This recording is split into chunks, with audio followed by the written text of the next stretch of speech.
Bonjour Mathieu, deux questions à proposer si vous les trouvez pertinentes. Tout d'abord, l'Épître aux Romains, verset 13, soumission au pouvoir civil, que chacun se soumette aux autorités en charge, car il n'y a point d'autorité qui ne vienne de Dieu. Et ensuite, pourriez-vous m'éclairer sur ce passage, notamment au regard du haut niveau de nuisance des gouvernants en place ici et ailleurs? Donc là aussi, comment concevoir ce pouvoir qui n'est pas forcément toujours ni très crédible, ni très exemplaire, si cette autorité vient de Dieu. Oui, en fait, ce que Saint Paul dit ici, c'est que le pouvoir civil, l'autorité civile, c'est quelque chose qui est en principe voulu par Dieu, même si cette autorité est imparfaite et que, elle peut faire des choses qui sont mauvaises.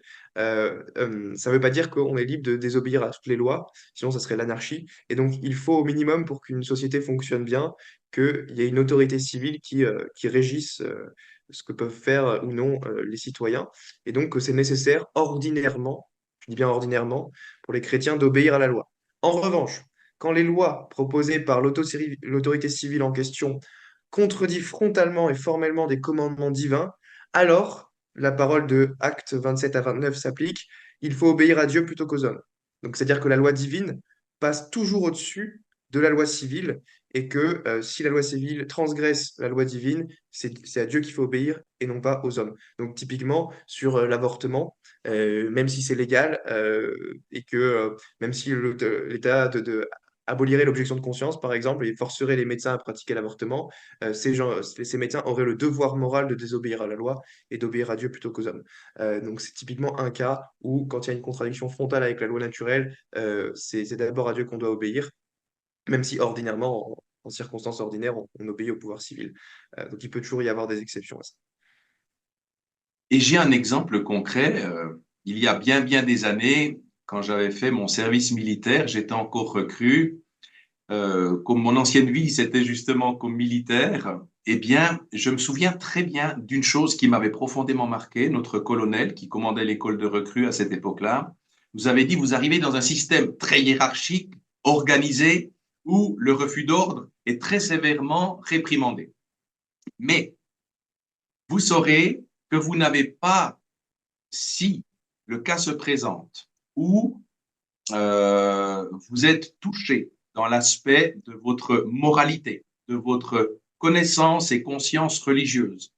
Si il arrive qu'on attaque cette notion-là, vous n'avez pas le droit de refuser l'ordre, mais vous en avez le devoir.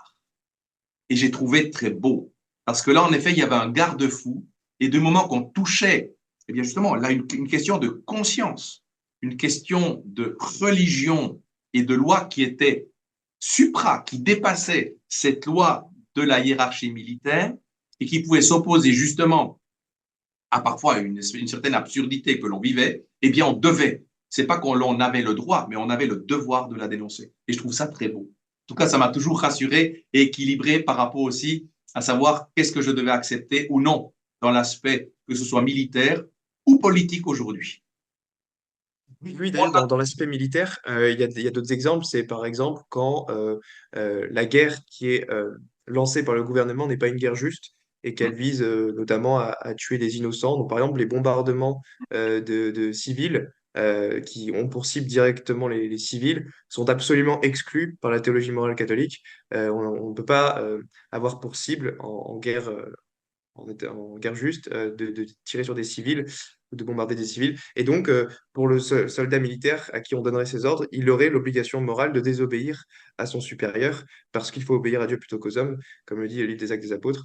Et donc, c'est un autre exemple où ça peut s'appliquer à l'heure actuelle. Ça serait d'ailleurs appliqué au moment d'Hiroshima et Nagasaki. Si Truman nous avait ordonné de balancer la bombe pour tuer ces centaines de milliers de civils, on aurait dû formellement désobéir à Truman, même s'il avait une autorité terrestre supérieure à la nôtre.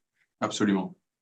Et je crois que ça, c'est quelque chose de très important. Alors, deuxième anecdote qui faisait toujours rire lorsque je devais présenter des personnes dans le cadre de grands rapports au niveau de division ou de corps d'armée, eh bien, il y avait le cas des fois d'établir des hiérarchies entre les différents représentants. Et en Suisse, on avait les représentants des cantons, les représentants de la Confédération. Et je terminais très souvent par commencer d'accueillir en première instance les aumôniers.